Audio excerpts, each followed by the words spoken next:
professor aqui é a aluna Emanuele Lopes, do quarto ano do Vespertino. Mais uma vez vim fazer o que foi solicitado pelo senhor como avaliação dessa semana. Inicialmente, eu irei fazer um breve resumo do capítulo 30 do livro de Marilena Chauí, na Iniciação à Filosofia, que trata das três principais concepções da ciência. Inicialmente, esse capítulo vai tratar das três concepções da ciência, que são a concepção racionalista. Platão vai dizer que essa concepção é uma ciência racional, dedutiva e demonstrativa, que procura, somente conhecer e provar as verdades da natureza. Um exemplo que a gente vai ter é o exemplo de uma maçã. Uma maçã, ela tem sementes. Então, eu deduzo que toda maçã tem sementes. Daí eu vou lá na maçã, corto a maçã e realmente tem semente. Esse conhecimento vai ser dedutivo por quê? Porque eu estou dizendo que toda maçã tem semente. Então, eu estou indo do universal para o particular. Quando eu corto a maçã ali e vejo que realmente tem semente, eu estou indo do geral, do universal para o particular, provando ali que a maçã realmente tem semente. E demonstrativo por quê? Porque no cortar da maçã, ele está provando, saindo da teoria e provando que realmente existe semente dentro da maçã. Então, esse seria um conhecimento racionalista. Então, a gente pode concluir que somente a partir das experiências que são comprovadas as teorias. Outra concepção seria a concepção empirista, concepção empírica. Na visão aristotélica, a ciência ela é uma interpretação dos fatos, das observações, das experiências. Então, diferente do que eu disse na concepção racionalista, agora a ciência, ela parte do particular para o universal. Então, no caso da maçã novamente, eu quero saber o que tem dentro da maçã. Então, eu vou cortar a maçã e vou ver que dentro da maçã tem sementes. Então, a partir da experiência, eu tive minha conclusão. Então, quando eu partir várias maçãs e encontrar sempre sementes dentro, eu digo que todas as maçãs, elas vão ter sementes. Ou seja, está partindo do caso particular para o universal, diferente do racionalismo. A terceira e contemporânea concepção da ciência seria a concepção construtivista, que busca, como o próprio nome diz, construir modelos explicativos para a realidade. Ela, diferente das outras, ela não vai buscar uma verdade absoluta, apenas uma verdade que possa se aproximar da verdade absoluta e possa ser modificada. Ela vai exigir algumas coisas, como coerência em suas teorias. Essas teorias elas têm que estar baseadas em experiências, em observações, fatos que levem para uma verdade, que não vai ser absoluta, mas que pode ser modificada. Então, quando a gente usa novamente o exemplo da maçã, a gente vai ter o seguinte problema. Fizemos os dois testes das maçãs, enfim, e descobrimos que uma maçã não vai ter semente. Ou seja, eu vou poder voltar atrás e retirar o que eu disse. Dizer, nem todas as maçãs possuem sementes. Então, é uma ciência que pode ser modificada. Ou seja, ela é a junção das duas outras concepções e formula ali uma construção de modelos que vai explicar tais fatos. Outra diferença apresentada no capítulo seria a diferença entre a ciência antiga e a ciência moderna, na qual essa diferença mostra que a ciência antiga apenas contemplava os seres naturais e não intervia neles por meios técnicos, enquanto a ciência moderna é totalmente o oposto. Além de intervir sobre os seres, buscar conhecer sobre os seres, quer dominar. Então, ambas as diferenças, ambas as explicações até aqui, tanto das concepções da ciência quanto dessas duas ciências antigas e modernas, vão mostrar que houve e haverá mudanças e evolução na ciência, já que isso indica o avanço do conhecimento humano. Mas nem tudo vai ser progresso, nem tudo vai ser avanço. Às vezes só se trata de teorias e métodos de estudos diferentes, o que faz dessa ciência algo descontínuo, ao mesmo tempo que contínuo, Ao mesmo tempo que sempre trazendo coisas novas, às vezes só se trata da mesma coisa, causando aí uma descontinuidade que foi denominada de ruptura epistemológica. Kuhn vai dizer que os momentos de ruptura ou de criações de novas técnicas, de novas teorias, se trata de uma revolução científica. Nela, só se vai abandonar os métodos antigos, conhecer novas ciências, novas práticas, novos fenômenos, mas que vai haver uma mudança na perspectiva do mundo científico. A ciência, portanto, ela não vai caminhar numa linha contínua, e sim em saltos, seja saltos para frente ou para trás. O que eu quero dizer é que a ciência em si ela já é uma evolução, seja para descobrir, seja para voltar atrás.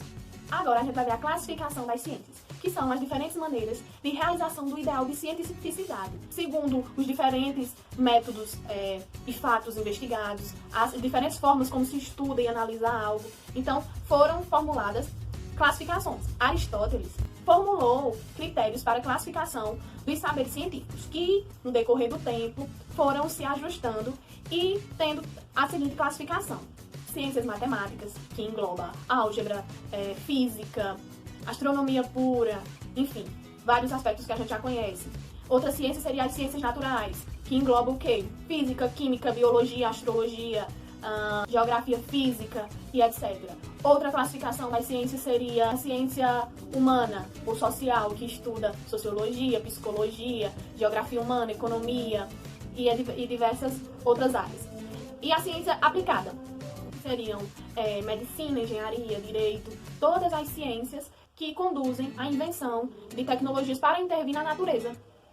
Então aí a gente tem a classificação das ciências como a gente tem hoje.